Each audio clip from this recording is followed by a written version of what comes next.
Assalamualaikum warahmatullahi wabarakatuh. Salam sejahtera buat kita semua.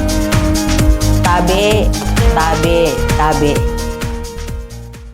Hari ini penampilan kami sangat berbeda dengan yang kemarin-kemarin. Karena hari ini saya berdialog dengan seorang budayawan. Ya, tentunya kita harus menyesuaikan dengan apa yang harus kita bicarakan. Hari ini saya mendatangkan lagi orang perempuan hebat yang ada di Lembah Kaili, Sulawesi Tengah, seorang budayawan. Sebelumnya saya perkenalkan dulu. Beliau adalah Ince Rahma Borahima SAP. Beliau sama dengan yang lain dari berbagai organisasi yang ada, mulai organisasi profesi, juga organisasi kebudayaan, dan juga tentunya pasti berpolitik. Beliau sendiri adalah sebagai pernah menjadi sekretaris IWAPI Sulawesi Tengah, kemudian ketua IWAPI Kota Palu, berikutnya wakil ketua di Kadin, wakil ketua bidang pariwisata dan jasa, kemudian wakil ketua Gapensi Sulawesi Tengah. Itu baru organisasi profesi.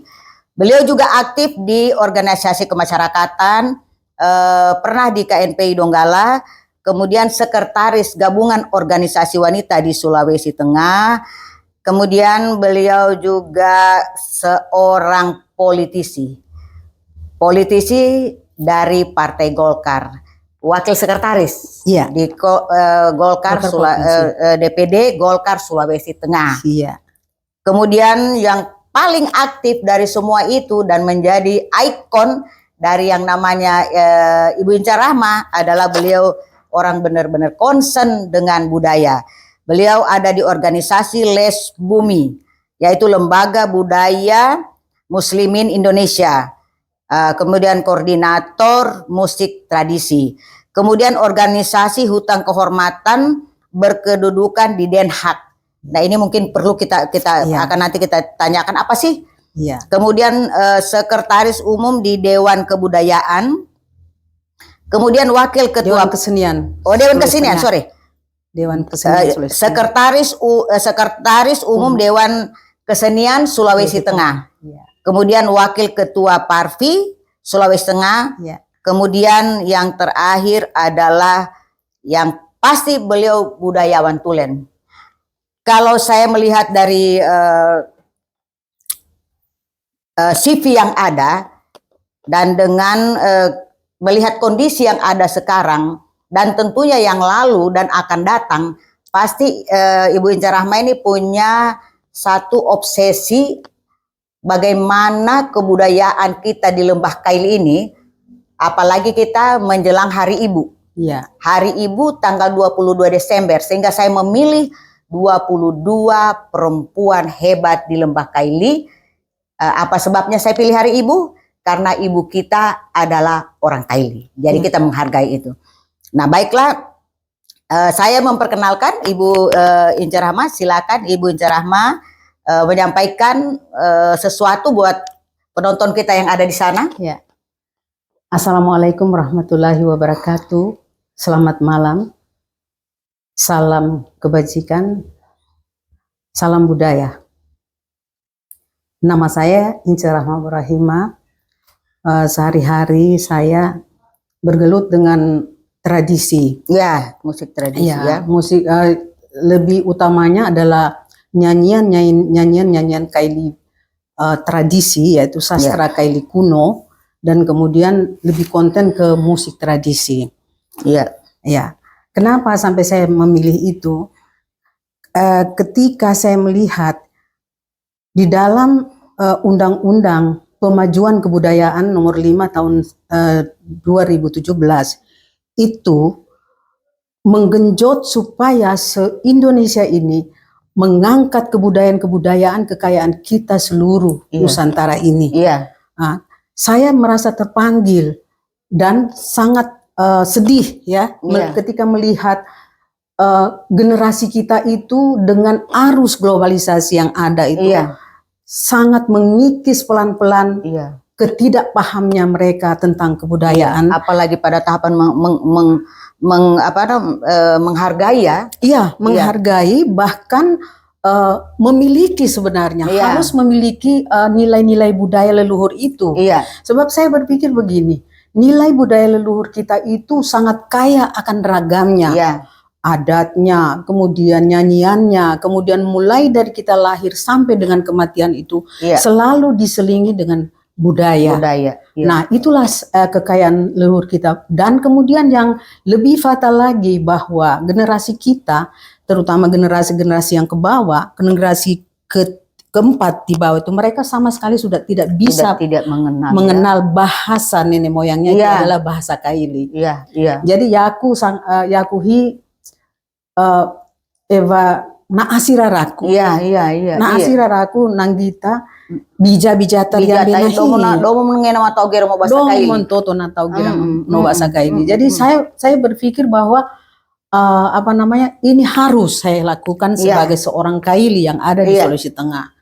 Itu yang pertama. Dan yang kedua, bagaimana muatan-muatan lokal itu harus masuk ke sekolah-sekolah, masuk di kearifan lokal di sekolah-sekolah ya, mungkin mulai dari PAUD, SD, SMP dan seterusnya. Betul, memang itu sudah dilaksanakan.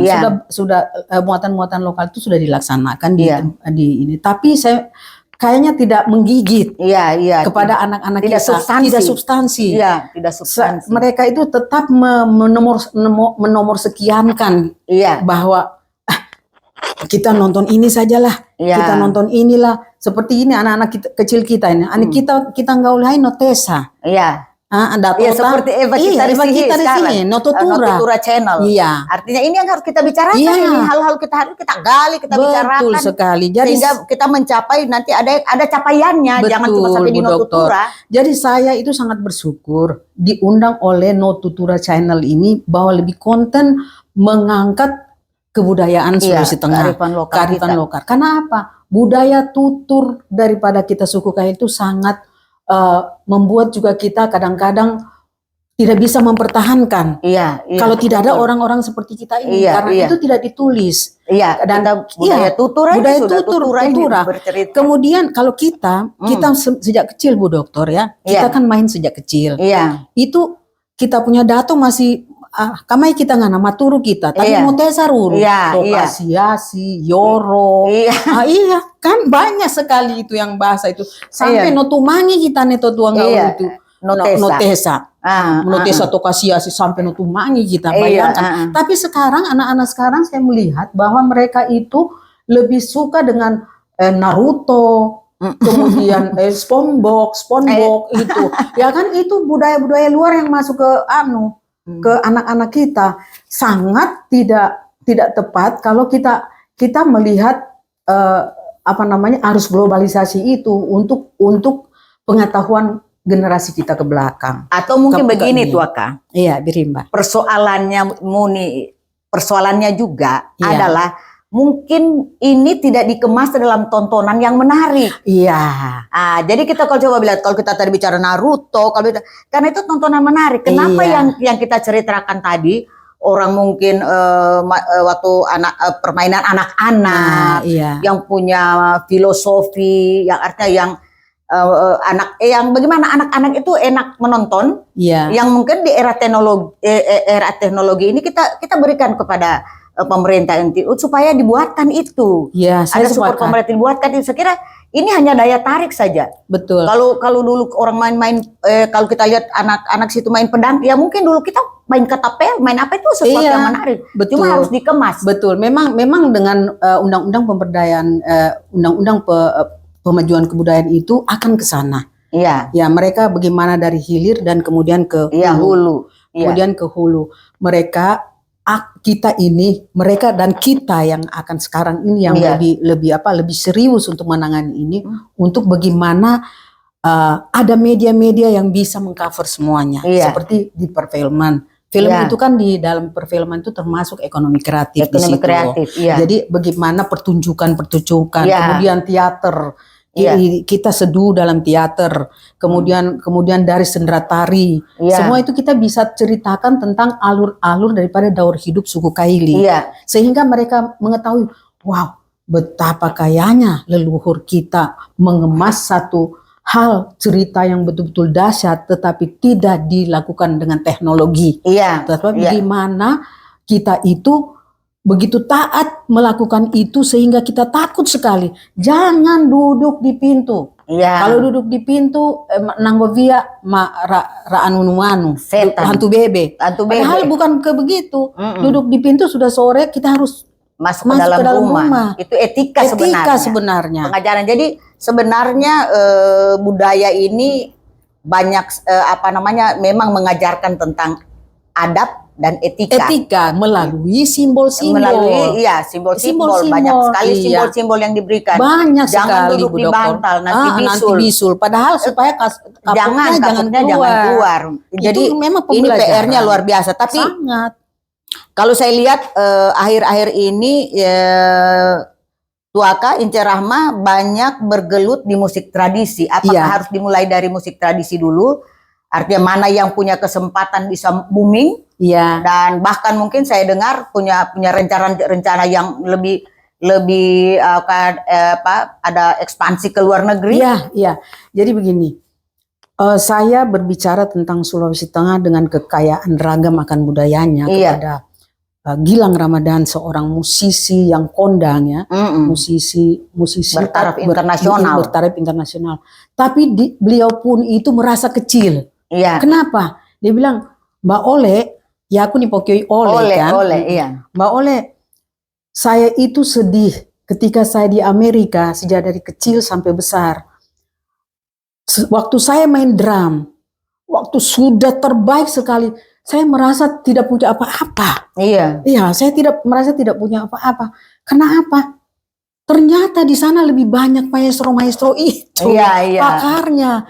Jazz di sana mereka punya, rock mereka punya, terus kemudian mereka punya juga pemain yang betul-betul yang sudah sangat profesional dan ya rata-rata maestro handal gitu. Saya berkecil hati, ngapain saya ini? Saya akhirnya terpanggil untuk melakukan musik tradisi itu. Nah, ketika saya berkunjung ke Kota Palu, saya ketemu dan kemudian saya berbincang-bincang. Ada beberapa karya-karya Mbak Ole juga saya lihat itu, wah ini bagus dijual ke luar negeri. Kebetulan dia bilang ibu saya sudah menghalalkan tanahnya 1.000 hektar di Los Angeles untuk buatkan museum mini seluruh musik tradisi Indonesia dan benda-benda budaya Indonesia. Dia bilang kenapa tidak? Dia bilang Mbak Ole, saya ingin sekali dengan hormat untuk mewakili Sulawesi Tengah ke sana. Ya, saya siap lah. Dia bilang karena saya melihat bahwa di dalam nyanyian Vaino yang Mbak Ole Tuaka Ole nyanyikan itu, di situ itu begitu banyak pesan-pesan moral di situ. Ada pesan perdamaian, pesan gotong royong, pesan melarang jangan membabat hutan. Semuanya pesan-pesan nilai leluhur itu semua yang dilakukan oleh sekarang manusia sekarang tidak lagi melakukan itu. Tidak lagi melakukan itu. Tetapi mungkin dengan lagu Vaino, sastra Vaino ini untuk go internasional, dengan kita translate ke bahasa Inggris, mereka jadi paham bahwa wah, suku Kaili sebelum ada teknologi mereka sudah berpikir tentang melarang semuanya. Bisa kita bicara peradaban gitu. Bahwa sebelum peradaban yang lain kita sudah punya itu. Betul. Jadi saya berpikir begini, Mas Gilang, itu bukan cuma itu. Di suku Kaili kita itu ada banyak sekali sastra-sastra Kaili kuno dan nyanyian-nyanyian Kaili kuno yang namanya Vaino, Rano, Simpa, Valintumangi, Nodondi, terus kemudian masih banyak lagi. Dan kemudian saya paparkan lagi, Bu Dokter ya. Saya paparkan lagi bahwa begitu banyak pula musik-musik tradisi yang ada di Sulawesi Tengah yang tersebar seperti Lalove ini yang Ibu Dokter ini ada Lalove. Nah, ini Lalove ini memang betul-betul nilai leluhur yang apa namanya kearifan lokal yang tidak pernah berhenti sampai dengan sekarang.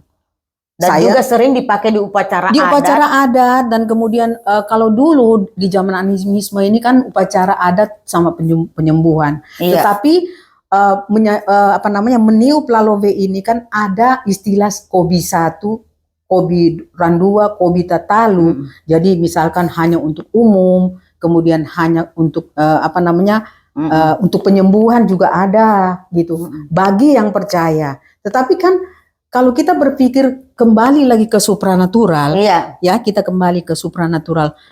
Dari zaman nenek moyang kita sampai zaman agama itu supranatural tetap sinergi saya melihat. Saya juga sangat belum sependapat itu kalau semua budaya-budaya nenek moyang kita yang lalu-lalu itu sedikit-sedikit harus bentrok dengan agama. Saya belum. Jadi kita harus lihat juga. Kita harus filter juga yang mana. Betul. Jadi memang begini, kalau saya melihat budaya Bali dengan budaya kita beda sekali. Di Bali itu mereka sejak kecil itu sinergi budayanya dengan agamanya. Sehingga mereka itu melakukan budaya dengan tari, dengan nyanyi itu sudah sinergi dengan agama. Tapi perbedaan dengan kita Sulawesi Tengah adalah bagaimana kebudayaan dan budaya kita itu agama tersendiri dan kemudian budaya tersendiri. Sehingga kita tidak bisa combine itu. Karena memang ada hal-hal memang yang harus kita hargai ketika agama sudah masuk ke sini ini. Tentu tradisi-tradisi yang menganut sesembahan itu kita sudah hilangkan. Kita sudah hilangkan. Tapi begini tuh Kak. Saya juga pernah jadi kepala dinas pariwisata Sigi. Betul. Pariwisata dan kebudayaan. Saya juga tetap bertahan. Saya katakan bukan berarti kita punya orang tua dulu itu menyembah berhala saja, enggak. Karena mereka tetap menyatakan bahwa mereka berdoa itu ada Anitu. Betul sekali. Anitu itu Tuhan. Betul. Karena pada zaman mereka, pada peradaban mereka pada peradaban mereka yang ada masih itu Allah belum menurunkan mereka agama, sehingga sebutannya seperti itu, tapi mereka bertuhan kok. Bertuhan gitu. Nah, jadi makanya saya juga waktu itu banyak hal-hal juga yang saya belum sependapat. Karena kita juga punya kajian juga, kita tidak ini. Tapi yang pasti itu PR besar sekali. Tapi kan Tuaka kan juga sudah sampai eksis ke luar negeri, sudah ke Australia. Terus kemarin ada juga apa acara yang di Riau itu kan? Kemarin saya Mali Musik Internasional di Riau. Saya itu sebagai vokalis juga dari lagu yang saya bawa itu adalah lagu Nodondi. Nodondi dan Abang Tuaka Ote juga ikut pada saat itu. Tuaka Ote memegang Lalove dan kemudian ada 2 pakar musik dari ISI, ahli perkusi dengan kita combine dengan musik luar, musik import, piano. Jadi memang begini, kalau saya melihat ketika kita mengemas satu acara tradisi musik tradisi ini, tidak bisa kita tidak combine dengan musik luar untuk mendapatkan harmonisasinya dan yang kemudian kita juga harus melihat ini nilai jualnya gitu. Jadi sehingga bagaimana orang mendengarkan itu dengan kalau istilah musik itu dengan soul, jiwa dan feel rasa, itu mereka bisa lebih bisa mendapatkan itu. Jadi mereka nyatu dengan itu. Betul. Jadi nyatu dengan itu. Jadi itu memang juga mungkin semua ini masih banyak sekali hal yang harus dilakukan teman-teman di Dewan Kesenian dan juga para budayawan.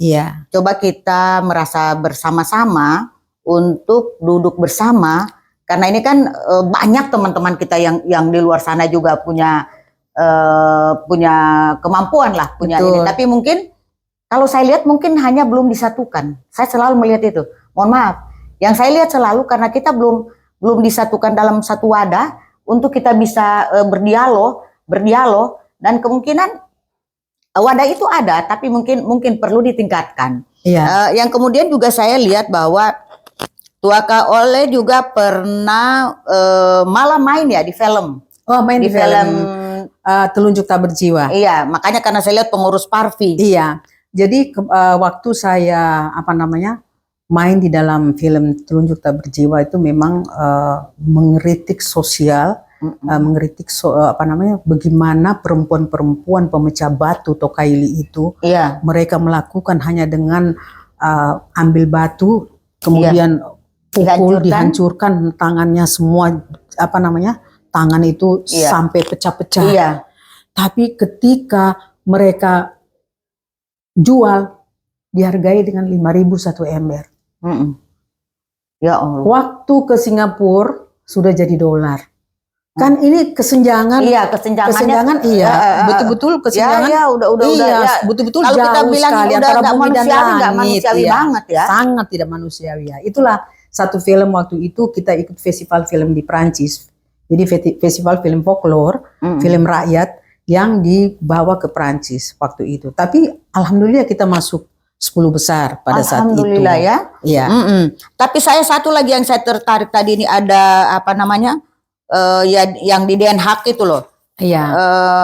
Jadi ini. Jadi organisasi hutang kehormatan Belanda itu mereka lebih konten, lebih spesifik melihat daripada korban-korban pada zaman dulu penjajahan. Yang perempuan ya. Itu yang pertama-tama kami lakukan waktu itu, saya Raisa Tapi dan kemudian Irfan Lubi salah satu juga yang dari Indonesia, dan kemudian yang ketuanya itu Jimmy Pondaa.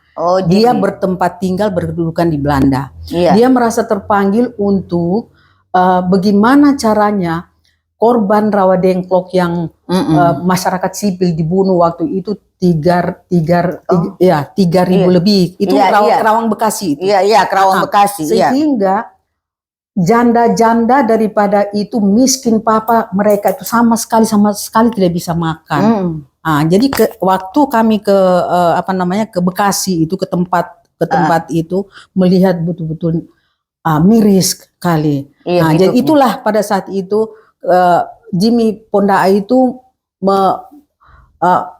ketemu dengan pemerintah Belanda untuk membayarkan kepada mereka mereka punya gaji mulai tahun 47 kalau tidak salah itu. Setelah 45 ya, itu sampai dengan sekarang ini harus dibayarkan. Tapi akhirnya dibayarkan. Terrealisasi akhirnya dibayarkan. Nah, sekarang ini Bang Jimmy itu dia akan lagi mau memperjuangkan Westerling, korban 40.000 jiwa yang di Makassar. Dan kemudian kemarin kita dengan Mas Rey, Bang Rey Saitapi akan juga ke sana untuk mau memulangkan benda-benda megalitik itu yang dicuri oleh pihak Belanda. Nah, itu juga kita mau masukkan di dalam organisasi hutang kehormatan Belanda ini. Ya, tapi memang ada saya kemarin pernah juga baca itu bahwa Museum Belanda mau ditutup. Nah, jadi malah seluruh negara yang kita katakan ada di sana, mereka sekarang suruh ambil. Kalau enggak, karena museumnya dia sudah mau musnahkan. Saya kira ini juga penting sekali. Saya juga dengar itu bahwa. Jadi saya juga pernah baca loh. Saya bilang sebenarnya ini sudah bukan urusan person to person, ini sudah antar negara kan. Kita mungkin itu sudah mulai dilakukan juga bagaimana mengembalikan benda-benda kita yang ada di sana. Tapi satu lagi luar biasanya Tuaka. Beliau pengusaha. Jadi makanya kan tadi IWAP itu. Tapi apa produknya? Produknya sarung donggala. Mau cari sarung donggala dengan motif-motif tradisional yang benar-benar unik, kemudian dengan warna-warna yang luar biasa. Jadi kalau usaha yang lain saya pikir kontraktor apa itu ya biasa-biasa aja lah itu. Saja, ya. Tapi ini Sarung Donggala ini, tapi bagaimana dengan kondisi yang ada sekarang? Jadi begini. Dan kecintaan orang mungkin seperti saya nih, saya malam ini saya Jadi mau kalau pakai saya sarung melihat Bu Doktor itu iya. Promosi daripada pemerintah kita kurang. Iya. Kenapa? Konsumsi sarung donggala itu hanya dipakai oleh kita saja, iya. Dan kemudian cuma menjadikan salah satu pakaian dan oleh-oleh. Iya. Tetapi orang tidak bisa gunakan, tidak bisa gunakan untuk seterusnya gitu. Iya. Jadi saya berpikir begini, kenapa saya lebih ke sana sekarang mengangkat ini sarung donggala? Iya. Karena sarung donggala ini juga merupakan juga nilai leluhur. Iya. Toh, bagaimana orang-orang dulu itu sabe, bomba kota. Terus kemudian ada beberapa motif-motif di situ, itu motif ketupat, motif kangaro, motif keladi, terus motif motif keladi, dan kemudian banyak. Lalu sekarang sudah mulai ada orang bikin kelo. Nah, itu kalau itu memang karena sudah modifikasi yang asli. Seperti ini, saya minta maaf ya Bu Dokter, saya kritisi ini. Saya kritisi, ini tai ganja ini ndak boleh. Ini tai ganja ini kenapa bukan kita bikin duplikat tai ganja daripada tembaga, campur emas atau campur perak? Kenapa bukan itu? Kenapa harus dilakukan di ini? Ini kan bukan motif sarung donggala ini. Kalau motif kita itu bukan ini. Karena kalau motif kita itu banyak sekali, jantung-jantung, lampu-lampu, dan kemudian atau mungkin kalau saya melihat persoalannya karena ini ada salah satu kabupaten yang betul-betul menonjolkan itu. Jadi mungkin hanya menunjukkan ciri khas, kemudian mungkin mereka hanya terpikir bahwa pelestarian, ya kita harus pikirkan juga pelestariannya, karena tidak semua juga mungkin orang bisa membuat itu, tapi dengan memakai ini terkenalah yang namanya tai ganja, otomatis tai ganja akan terangkat. Jadi walaupun sampai kapan, karena mungkin yang punya, mohon maaf, yang punya tinggal kita yang punya, Tuaka punya, saya punya, tapi kan kalau hanya kita saja mungkin, mohon maaf, masyarakat di luar sana kan sudah banyak yang tidak punya. Salah satu hal yang untuk melestarikan ya inilah, saya kira mudah-mudahan pemikiran itu yang ada, sehingga apapun kita tetap menjadi kebanggaan bahwa tai ganja ini adalah kehormatan perempuan yang paling tinggi. Dulu pada saat zaman perunggu. Zaman perunggu. Jadi kalau saya melihat Bu Dokter gini, bukan saya tidak setuju diaplikasikan dengan batik, tetapi kan masih banyak ornamen suku Kali yang diangkat di dalam sarung, di dalam batik misalkan. Saya sekarang masih sementara eksplorasi ke sini. Nah itu mungkin juga salah satu anunya. Tidak ada orang yang mengeksplor. Nah ini juga di buku perlunya kita mengeksplor, ada mungkin melalui kajian, penelitian, kemudian itu harus dibukukan. Kalau saya melihat kemarin ada beberapa kita di Pombebe dan kemudian di Kulawi, di Lindu, itu begitu banyak motif-motif tenunan yang dulu yang besa, dan kemudian tuh mirip sekali dengan Kupang, dengan Lombok. Ya sekarang kalau kita mau beli kan kadang-kadang kita beli tapi ternyata ini. Gitu. Yang kedua juga begini, masih ada kita punya satu adalah kulit kayu. Kulit kayu itu kan benar-benar memang bahwa memang tradisi benar-benar asli. Karena kita juga Kalimantan juga ada. Papua juga ada gitu. Jadi itu memang betul-betul pakaian pada saat memang belum ada produk bahan itu masuk. Betul. Jadi beraneka cerita, beraneka yang kita tutura malam ini, yang tentunya harapan kita adalah ini menjadi mohon maaf, ada yang belum tahu menjadi tahu, dan mungkin ada kalau yang lebih nanti mau mendalami. Tuaka Oleh tentunya bersedia untuk sharing dengan teman-teman. Ini terutama kita regenerasi loh.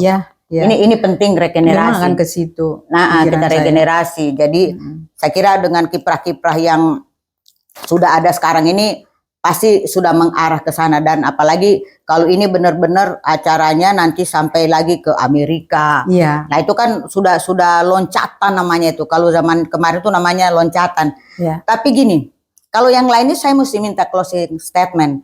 Tapi kalau Tuaka ini karena bersama saya juga kemarin ke 2012 ya kita ke Australia bersama Pak Profesor Frank Raden. Iya.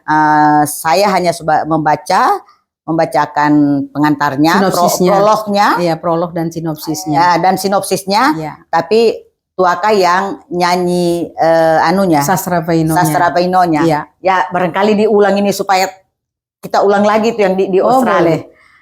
Jadi ini mahakarya yang paling besar sekali, bahwa saya berpikir kenapa saya angkat Sastra Vaino, karena di dalam Vaino itu berbagai macam pesan-pesan yang betul-betul mendalam untuk kita melakukan sebagai perempuan Kaili, orang Kaili, suku Kaili yang harus mencintai sastra yang ada di Kaili. Ya, itu closing statementnya. Jadi itu closingnya itu. Ya. Jadi bahwa orang Kaili harus juga bisa menyanyikan Sastra Vaino itu seperti yang saya nyanyikan. Iya. Saya mungkin barangkali satu bait ya. Saya akan nyanyikan itu. Saya akan nyanyikan Sastra Vaino.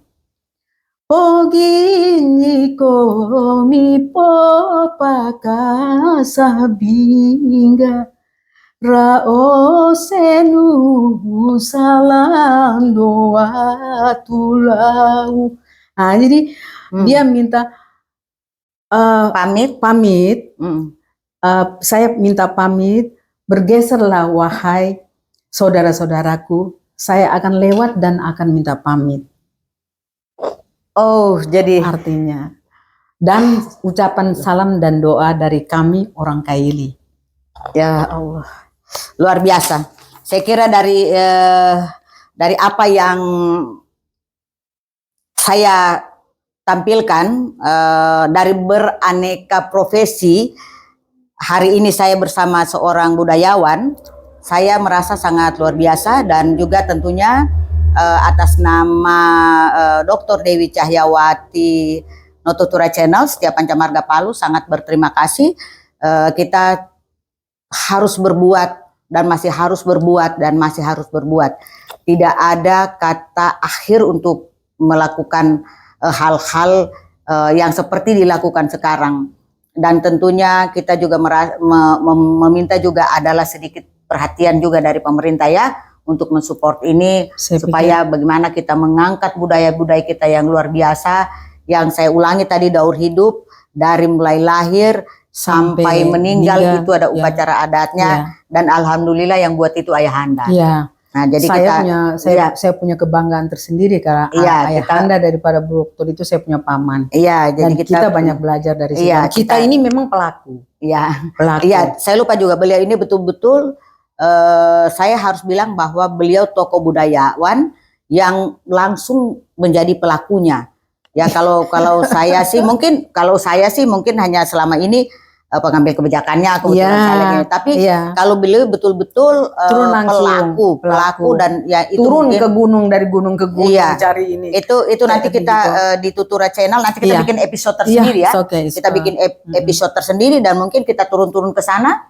Kemudian kita bikinkan dia YouTube tersendiri, mungkin juga YouTube itu ke saya, YouTube itu ke Notutura Channel, YouTube itu juga ke Tuaka, untuk itu supaya karena kita kalau sudah masuk di media sosial itu semua dunia yang mengetahui. Betul. Saya kira itulah barangkali sebelum closing, mungkin barangkali saya ingin ada pesan. Karena ini akan dinonton pesan. Saya pesan cuma saya ingin supaya apresiasi pemerintah lebih serius menangani kebudayaan ini. Karena kebudayaan ini adalah malah sekarang sudah ada dinasnya. Iya, ada dinas. Nah, ini yang saya kritisi, Bu Dokter. Ketika mereka melakukan kebudayaan tidak memanggil daripada ahli-ahlinya. Jadi saya pingin itu pemerintah itu hanya menjadi fasilitator. Memang. Menjadi fasilitator. Tidak mereka jadi pemain. Iya. Nah, sekarang barusan kemarin terjadi.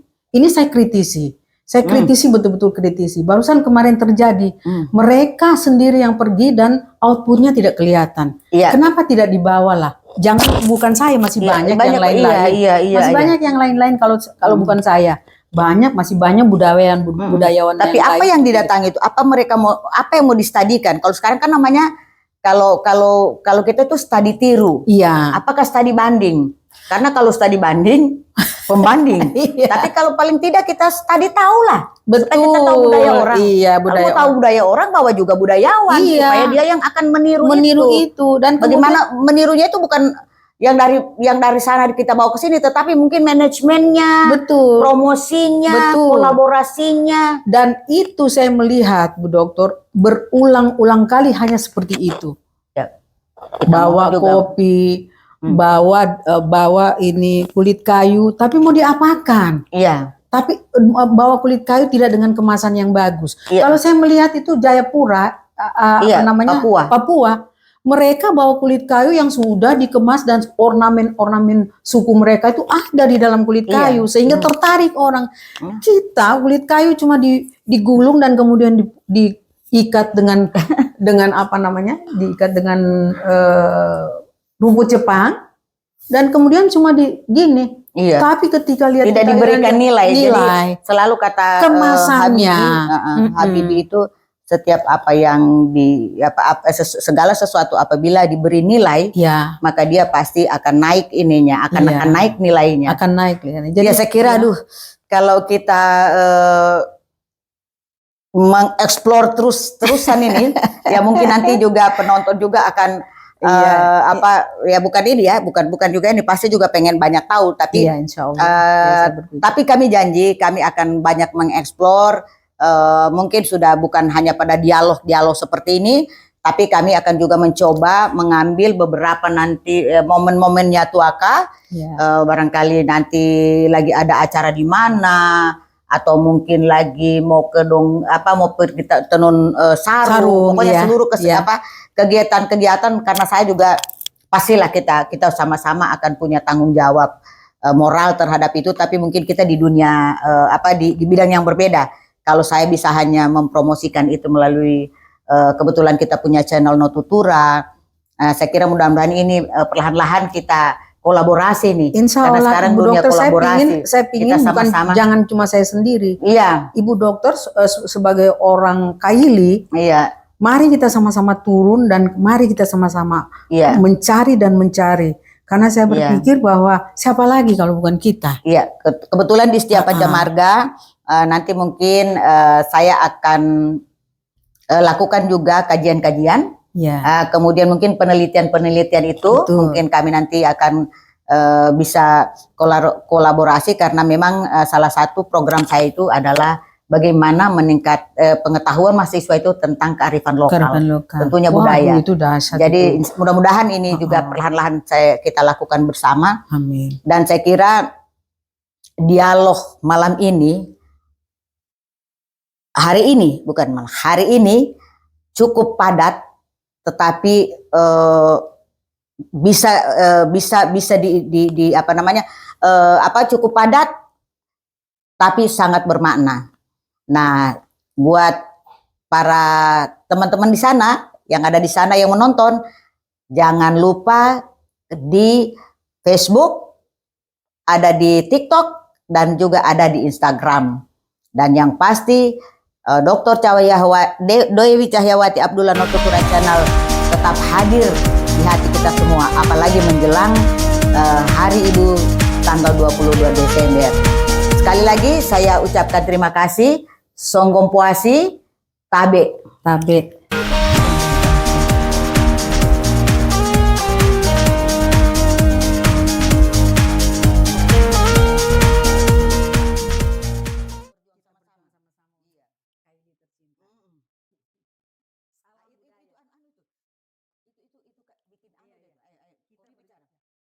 Juang sama-sama untuk Kaili tercinta. Salam budaya.